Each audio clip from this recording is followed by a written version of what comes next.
అందరికీ నమస్కారం. ఈరోజు టమాటా ఎండు రొయ్యల కర్రీ చేస్తున్నాను చూడండి.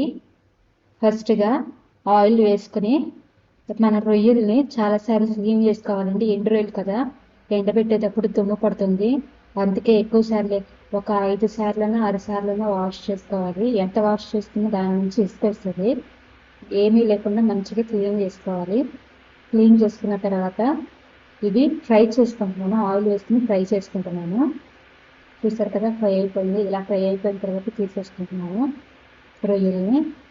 అదే పాన్లో కొంచెం ఆయిల్ పోసుకుని హీట్ అయిన తర్వాత కరివేపాకు, పచ్చిమిరపకాయ, ఈ కర్రీ కోసం పచ్చిమిరపకాయలు కొంచెం ఎక్కువగా తీసుకోండి, అప్పుడే బాగుంటుంది కర్రీ. పచ్చిమిరపకాయలు, ఉల్లిపాయలు వేసుకున్నాను. అవి వేగిన తర్వాత టమాటా ముక్కలు కూడా వేసేసుకున్నాను. ఇవి కొంచెం పచ్చివాసన పోయేంత వరకు ఫ్రై చేసుకోవాలి. చూసారు కదా, మూతబెట్టుకుని మగ్గించుకుంటున్నాను నేను. నా ఛానల్ని చూస్తున్నారు కానీ సబ్స్క్రైబ్ చేసుకోవట్లేదు, ప్లీజ్ సబ్స్క్రైబ్ చేసుకోండి. ఇప్పుడు ఇందులో పసుపు, ఉప్పు, కారం వేసేసుకోవటమే. ఏమీ వేసుకోవట్లేదు, అవసరం లేదండి. తక్కువలో ఈజీగా అయిపోతుంది కర్రీ. ఎందుకంటే రొయ్యలు వలిచిపెట్టుంటే తలకాయ, కాళ్ళు అవి ఉంటాయి కదా, లోపల అవి తీసేసి ఉంటే ఈ కర్రీ చేసుకోవడం చాలా ఈజీ అండ్ త్వరగా కూడా అయిపోతుంది కర్రీ. ఒక 20 నిమిషాల్లో అయిపోతుంది కర్రీ మీకు. ఇప్పుడు కొంచెం మగ్గిన తర్వాత మూత పెట్టుకుని మగ్గించుకున్నానండి.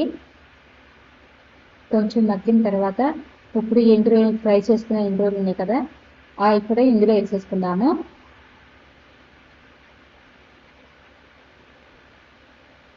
ఇందులో వేసుకుని మిక్స్ చేసిన తర్వాత కొంచెం సేపు మూత పెట్టి ఉంచాలండి. తర్వాత కొంచెం వాటర్ పోస్తున్నాను, ఎక్కువ అవసరం లేదు, కొంచెం వాటర్ పోస్తున్నాను. కొంచెం వాటర్ పోసుకుని మూత పెట్టుకుని ఉడికించుకుందాము. ఈ కర్రీ చాలా త్వరగా ఈజీగా అయిపోతుంది, టేస్ట్ కూడా ఉంటుంది. చూసారు కదా, టమాటా ఎండు రొయ్యల కర్రీ రెడీ.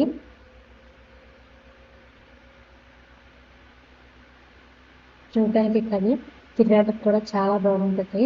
మీరు కూడా ఒకసారి ట్రై చేయండి. Thank you for watching. Please subscribe my channel.